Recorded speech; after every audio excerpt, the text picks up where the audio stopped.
Right now, millions of people are watching someone play a video game. Live. Not a highlight reel, not a polished edit, just watching. And they cannot look away. No script, no director, no safety net, just a person, a screen, and an audience that keeps growing by the second. You've probably seen it. Maybe you've done it. Pulled up a stream at midnight thinking you'd watch for 5 minutes. And then it's 2 a.m. and you don't even know why you stayed. You weren't even that interested in the game. But something kept you there. Something invisible. Something you couldn't quite name. This video is going to explain exactly what that something is, but here's the crazy part. This isn't really about gaming. The explosion. 3 years ago, streaming was a niche hobby. Something for hardcore gamers and internet kids who had too much time on their hands. Today, it's a cultural force. Twitch alone sees over 30 million daily visitors.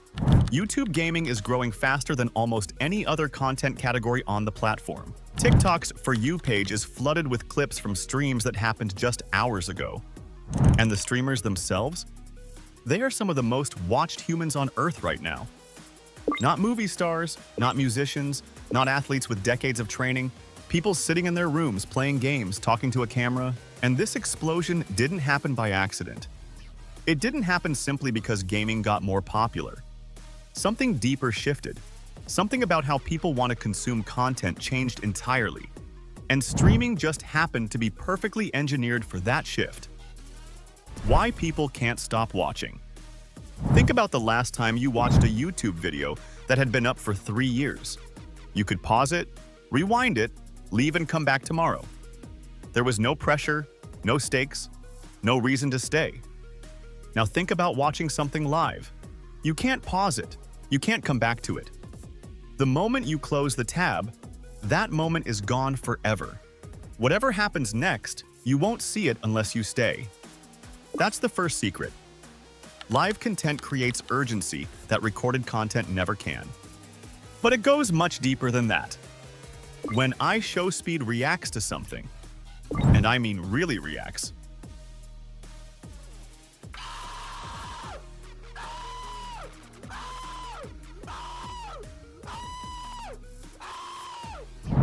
screaming, jumping out of his chair, losing his mind over a penalty kick or a horror game jump scare, it doesn't feel performed. It feels real. Because it is real. He didn't know that was going to happen. Neither did you. And that shared moment of surprise, that simultaneous experience between a creator and thousands of strangers watching at the exact same second, that's electricity. That's something no edited video can ever manufacture. The unpredictability is not a side effect. The unpredictability is the product. The psychology layer. Here's where it gets really interesting. Every time something unexpected happens on stream, your brain gets a hit. A small release of dopamine. Not huge. Just enough to keep you watching. Just enough to keep you curious about what happens in the next 5 minutes. Sound familiar? It's the exact same mechanism behind slot machines, behind social media feeds, behind every notification you check even when you know nothing important happened. Your brain is not looking for information. It's chasing the possibility of a reward.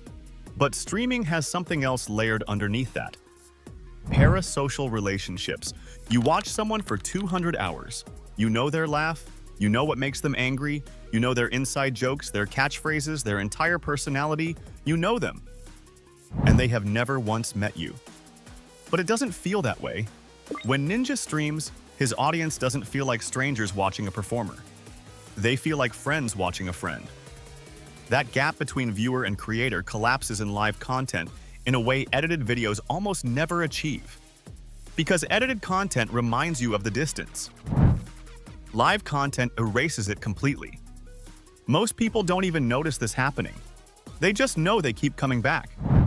And that loyalty, that invisible pull, is worth more to platforms than any ad campaign ever could be. The clip economy. And this is where things change completely. Streaming created a secondary economy of content. Clips. Every wild moment, every breakdown, every legendary play, every awkward silence that somehow becomes hilarious. All of it gets clipped instantly, uploaded within minutes, pushed across TikTok, YouTube Shorts, Twitter, and Instagram Reels simultaneously. You don't even have to watch streams to be affected by streamers. XQC has one of the most chaotic energies on the internet. If you've spent any time on social media in the last 3 years, you've almost certainly seen a clip of him, even if you've never opened Twitch once. His reactions, his takes, his unfiltered personality travel across every platform on their own. No promotion needed.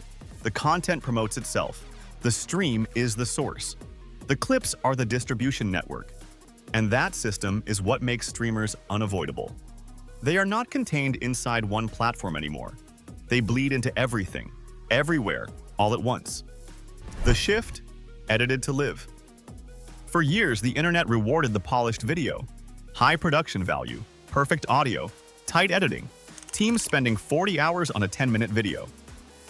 That model is not dead, but something shifted in what audiences value most. Authenticity.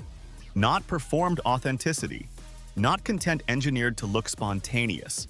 Actual, unscripted moments that nobody planned. Live streaming is raw by design. The mistakes stay in. The genuine confusion, the genuine excitement, the genuine rage, all visible in real time and impossible to fake. Streamers as internet dominance. Kai Cenat doesn't just stream, he dominates the cultural conversation.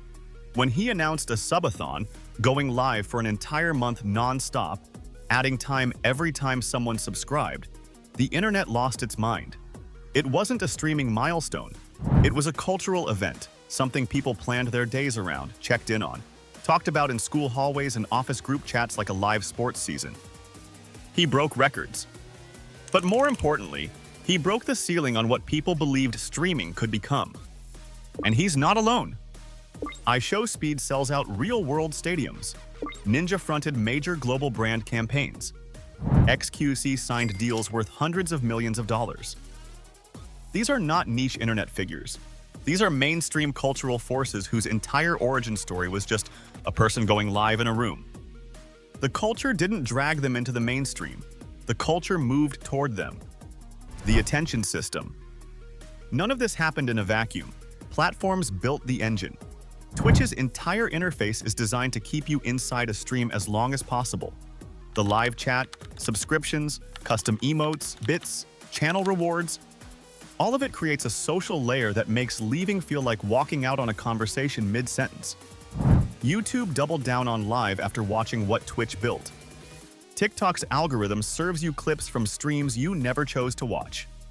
Platforms don't passively allow this ecosystem. They actively engineer it, fund it, and optimize it, because they know what the data shows. Live content holds attention longer. Live content builds loyalty that passive viewing never generates. Live content creates community at a scale pre-recorded video simply cannot replicate. And in the economy of the internet, attention is the only currency that matters. So the next time you find yourself watching someone play a game at midnight and you can't explain why you're still there, now you know. It's the unpredictability your brain cannot resist. The dopamine loop you never agreed to enter. The parasocial bond that formed without you noticing. The clips that followed you across 3 platforms before you ever chose to click. It's a system. A precise, psychologically engineered system. And it is working exactly as designed. Streaming didn't just change gaming. It changed what entertainment means. It changed how communities form. It changed what fame looks like and who gets to have it. We are still in the early chapters of this story. Whatever comes next, whatever the next Kai Cenat builds, whatever platform rewrites the rules, it will be live. It will be raw. It will be real. And millions of people will be watching. Because once you understand what live content does to a human brain, you realize we were always going to end up here.